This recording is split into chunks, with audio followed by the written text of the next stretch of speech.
कलकत्ता के मानिकतला के एक गांव में एक बंद पड़े घर में त्रिलोकिया अपने साथ एक औरत लेकर आती है। उस औरत के साथ त्रिलोकिया ने वादा किया था कि अगर वो उसके साथ चलेगी, एक तालाब में डुबकी लगाकर एक चमत्कारी बाबा से मिलेगी, तो उसकी सारी मनोकामनाएं पूरी होगी और उसका जीवन सुधर जाएगा। यही सारी बात मानकर वो औरत त्रिलोकिया के साथ आती है। त्रिलोकिया उसे एक तालाब के पास लेकर जाती है और उसे नहाने के लिए बोलती है। वो औरत उसकी सारी बात मानती है और अपने कपड़े और गहने निकाल कर तालाब में चली जाती है। लेकिन जैसे ही वो औरत अपना सिर तालाब में डालती डुबकी लगाने के लिए, तभी त्रिलोकिया उसका सिर पकड़ लेती है और उसे मारने की कोशिश करती है। वो औरत छटपटाने लगती है। वो औरत भीख मांग रही थी त्रिलोकिया से अपनी जान की, लेकिन त्रिलोकिया को उसे सिर्फ मारना था और उसके गहने लूटने थे। वो औरत बहुत चलमिलाती है, उसके फेफड़ों में पानी भरने लगा था, लेकिन त्रिलोकिया को सिर्फ उसे मारना था और आखिरकार वो औरत अपना दम तोड़ देती है। त्रिलोकिया उसकी बॉडी को वही तालाब में रहने देती है और उसके कपड़े और गहने लेकर वहां से चली जाती है। ये कहानी है इंडिया के फर्स्ट सीरियल किलर की, जिसका नाम है त्रिलोकिया तारिणी देवी, जो कि बाहर से जितनी खूबसूरत है, अंदर से उतनी भयानक। आखिर किसने सोचा था एक सुंदर सी दिखने वाली लेडी इतनी भयानक हो सकती है और उसका नाम टॉप सीरियल किलर की लिस्ट में आ सकता है, जबकि जब लोगों को पता ही नहीं था कि सीरियल किलर होता क्या है। त्रिलोकिया का जन्म बंगाल के एक छोटे से गांव के एक ब्राह्मण परिवार में हुआ था। बाकी लड़कियों की तरह ही त्रिलोकिया की भी परवरिश होती है। उस समय बाल विवाह काफी फेमस था, इसलिए त्रिलोकिया की शादी सिर्फ 13 साल की उम्र में करवा देते हैं, वो भी एक 60 साल के बूढ़े से। शादी के बाद प्रथा के हिसाब से त्रिलोकिया को भी अपने माँ बाप के साथ रहना था, जब तक वो शादी के बारे में सब कुछ समझ नहीं चाहती। त्रिलोकिया अपने माँ बाप के साथ ही रह रही थी और शादी के बारे में समझ रही थी कि उससे पहले उसके पति की 3 साल बाद मौत हो जाती है। त्रिलोकिया सिर्फ 15 साल की उम्र में विधवा बन गई थी। अब त्रिलोकिया की दुनिया एक तरह से तबाह हो गई थी, जैसे मानो कुछ रहा ही नहीं। तभी उसकी मुलाकात एक औरत से होती है जो कि उसे सहारा देती है, उसके आंसू पोंछती है। लेकिन त्रिलोकिया को क्या पता था कि अब से उसकी जिंदगी बदलने वाली है। असल में वो औरत बाकी औरतों को पकड़कर उन्हें कलकत्ता में प्रोस्टिट्यूट बनाकर बेचती थी, लेकिन उसी औरत के जरिए त्रिलोकिया की मुलाकात एक लड़के से होती है। जवान त्रिलोकिया को उस लड़के से प्यार होने लगा था और उस लड़के को भी त्रिलोकिया से प्यार हो गया था। उनकी नजदीकियां बढ़ने लगती है, लेकिन त्रिलोकिया को बहुत बड़ा झटका लगता है जब उसी का प्रेमी उसे सोनांगाची में ले जाकर बेच देता है। सोनांगाची मतलब कलकत्ता का हेडलाइट एरिया, और यहीं से त्रिलोकिया की शुरुआत होती है अंधेरे की तरफ जाने की। त्रिलोकिया अब सोनांगाची में डरने लगी थी। उसकी खूबसूरती के कारण उसके चर्चे पूरी सोनांगाची में होने लगे थे। उसके चाहने वाले दूर दूर से आते और उसे मुंह मांगी कीमत देकर जाते। इसी वजह से त्रिलोकिया ने बहुत ही कम समय में बहुत सारी दौलत और शोहरत कमा ली। सब कुछ ठीक ही चल रहा था, लेकिन फिर उसकी मुलाकात काली बाबू से होती है। उसका सच्चा प्रेमी काली बाबू की बीवी नहीं थी, लेकिन एक बच्चा था हरी नाम का। अब काली बाबू त्रिलोकिया की नजदीकियां बढ़ने लगी थी, इसलिए त्रिलोकिया हरी को गोद ले लेती है और अब काली बाबू के साथ रहने लगती है। त्रिलोकिया की जिंदगी बदल गई थी। उस पे बहुत सारी जिम्मेदारियां आ गई थी घर की, इसलिए उसका ज्यादातर समय घर में गुजरता था और इसी कारण से उसका नाम प्रोस्टिट्यूशन की दुनिया से पूरी तरीके से मिट गया। काली बाबू कोई काम नहीं करता था, इसलिए घर की सारी जिम्मेदारियां और हरी की स्कूल की फीस की जिम्मेदारी त्रिलोकिया के सर पर थी।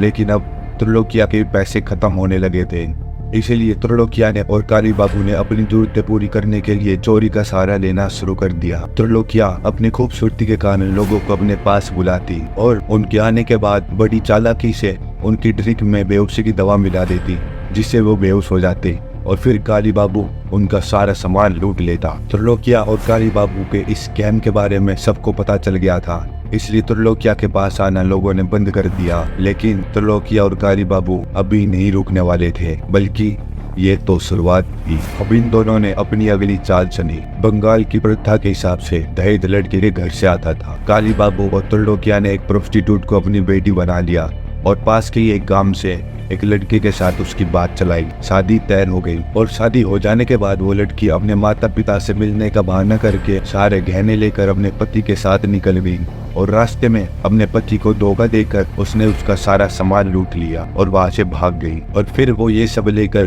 काली बाबू और त्रिलोकिया के पास पहुँच गई। ये सब ऐसा ही करते हैं और फिर उस सामान को अच्छे दामों में कहीं पर बेच देते। लेकिन जब इन सब से भी इनकी भूख नहीं मिटी तो इन्होंने लड़कियों को बेचना शुरू कर दिया। वे 11-12 साल की लड़कियों को किडनैप करते और उन्हें बेच देते या फिर उनकी कीमत लेकर उनकी कहीं पर शादी करवा देते। उनकी पैसों की भूख इतनी बढ़ गई कि अब उन्होंने सारी हदें पार कर दी। काली बाबू ने गहने के व्यापारी को गहने लेकर अपने घर बुलाया, ये कहकर कि गहने मिलने के बाद वो सारे पैसे पहुंचा देगा। फिर जब उस व्यापारी ने अपने नौकर को गहने लेकर काली बाबू के घर भेजा, तभी काली बाबू ने उस नौकर की हत्या कर दी और किसी किराए के घर में उसे दफना दिया। पुलिस को शक हुआ तो पुलिस ने जांच पड़ताल शुरू कर दी और तुरंत उन्हें काली बाबू के खिलाफ सबूत मिल गए तो उन्होंने काली बाबू को पकड़ लिया और उसके बाद काली बाबू को मर्डर के केस में अंदर कर दिया, जिसके बाद कोर्ट ने उसे फांसी की सजा सुनाई। लेकिन इस केस में त्रिलोकिया के खिलाफ कोई सबूत नहीं मिला,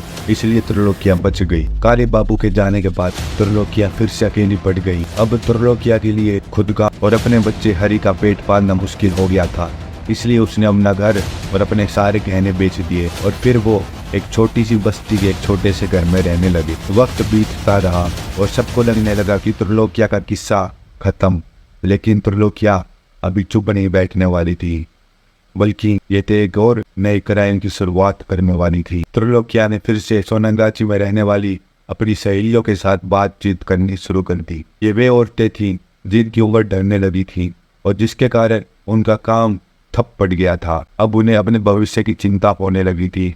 इसी का फायदा त्रिलोकिया ने उठाया और फिर उसने एक नई कहानी रची, एक चमत्कारी बाबा की कहानी जो कि उनकी सारी तकलीफें दूर कर सकता था। फिर त्रिलोकिया ने शहर के एक सुनसान एरिया में एक बंद घर दिखा जिसके पीछे एक तालाब था और एक बंजर बगीचा। वो एक दिन अपनी एक सहेली को बाबा से मिलाने का वादा करके अपने साथ लेकर आती है और कहती है कि बाबा से मिलने से पहले तुम्हें इस तालाब में रहना होगा।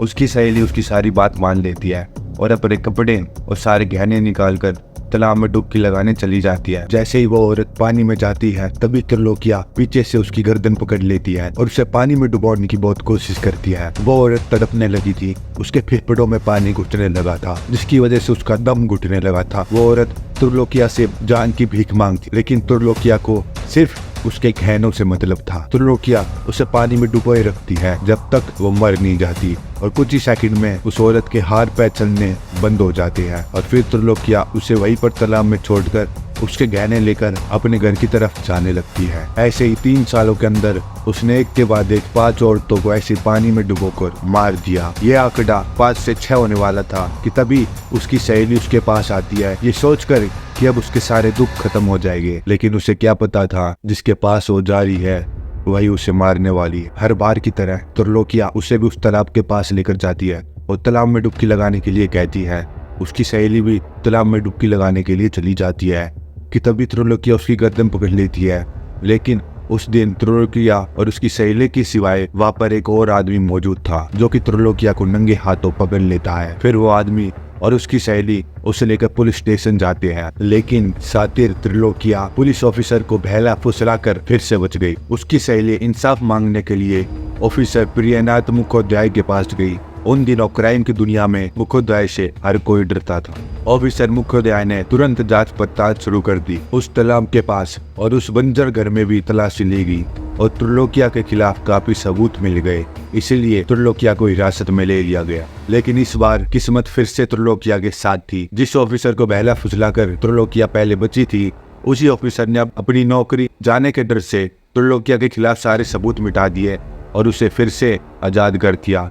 एक बार फिर त्रिलोकिया बंगाल की गलियों में खुली घूम रही थी, लेकिन इस बार उसके कारनामों की खबर पूरे शहर में फैल चुकी थी।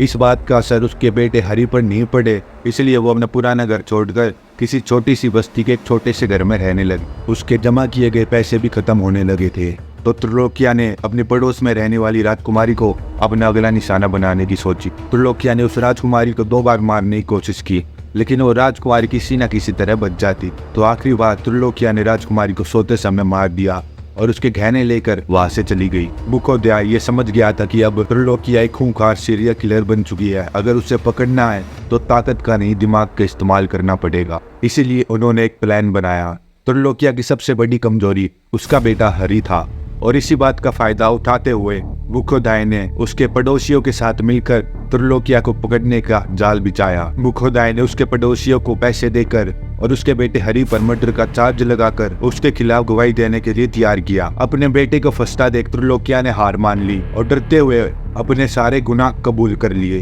त्रिलोकिया को जब मुखोदय की चालाकी समझ में आई तो उसने बचने की बहुत कोशिश की। उसने अपनी सुनवाई की तारीख भी बढ़ाने की बहुत कोशिश की, लेकिन अब उसकी किस्मत उसके साथ नहीं थी और वक्त भी उसका खत्म होने वाला था। फिर 3 सितंबर 1884 को कैलकट्टा कोर्ट के द्वारा त्रिलोकिया को फांसी दे दी गई। आखिरकार त्रिलोकिया का चैप्टर खत्म हुआ। त्रिलोकिया ने अपने बच्चे को ही पालने पोसने के लिए ये सब किया था, लेकिन जो उसने रास्ता चुना वो बहुत गलत था। जब इंसान सच और झूठ में फर्क नहीं कर पाता तो वह ऐसे ही क्राइम की दुनिया में फंस जाता है और उसका अंत हमेशा खराब ही होता है। त्रिलोकिया ने भी ऐसा ही किया था। अगर आपको ये कहानी अच्छी लगी हो तो ऐसी कहानी सुनने के लिए हमारे चैनल को सब्सक्राइब और वीडियो को लाइक करें।